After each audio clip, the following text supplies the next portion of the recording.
Welcome to this week's edition of Outdoors Online, a weekly webcast produced by the North Dakota Game and Fish Department. I'm your host, Mike Anderson. My guest this week is waterfowl biologist Mike Szymanski. Waterfowl seasons are right around the corner, Mike. However, we had an early goose season that started in August 15th. Sure, our August management take started August 15th. Guys were able to get out, do pretty well the way it sounds. Our September season is still rolling along. Sounds like guys are still finding geese. It's been a little bit difficult getting into fields, I guess. You know, harvest is running a little bit behind on small grains. And it sounds like there were good goose numbers, though, for people to get into. Okay, let's talk about duck numbers, Mike. In order to have good duck numbers, we need good breeding habitat. How is the breeding habitat this year? We're in pretty good shape this year. You know, we're still carrying, even though we've lost a lot of CRP, we are still carrying a lot of grass on the landscape, especially some localized areas are doing pretty well. Our wetland conditions were very good this year in most of the state, especially the southern part of the state. We had a lot of good water to start with, and then a lot of consistent water throughout the breeding season that really helped. Going back into late May, early June, we continued to have rain. So even those areas that started off the year in May that were, you know, fair to good, they actually improved a little bit during the duck nesting and brood rearing months. So it was really beneficial. We had really good production throughout most of the state. How are the water conditions this year compared to last year? You know, last year we were coming off that drought from 2017. Yeah, and we slid down as summer progressed. This is a much different year where conditions maintained and even improved throughout the duck nesting season. So it was really beneficial for ground nesting birds in many areas. Just having grass stand longer. It was such a moist year in general that guys were having a lot of trouble getting out into haying. So haying was running 6 weeks behind in many areas, and you can see it in production of ground nesting birds overall. We have a lot of late nesting species of ducks that we've got exceptional production on this year. We're still producing ducks as we speak, which is very abnormal to see young mallard broods this time of year.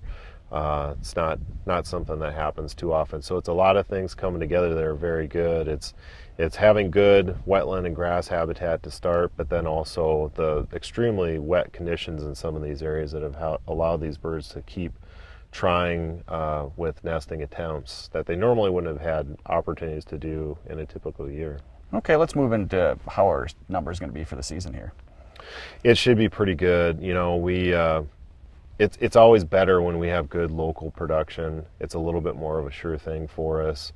You know, the weather patterns start affecting how the fall flight goes out of Canada, and it's a hard thing to predict how it'll work out for us. Sometimes we get them, sometimes we don't. So it's really good to have your own local production to work off of, and we've got it this year. So that's I think a really bright spot for us. We had it not only with Canada Goose local production, but also with breeding ducks. So we're looking pretty good on that end. And you know, things are pretty dry in Canada, but they've kind of had consistent rain throughout the year. So they maybe weren't starting off the best for attracting breeding pairs, but I think their production will be all right.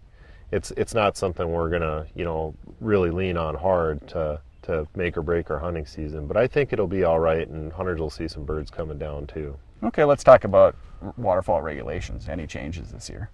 Our big one is we've got the reduction in the pintail bag limit going from 2 to 1. So that's something people are going to really need to look out for.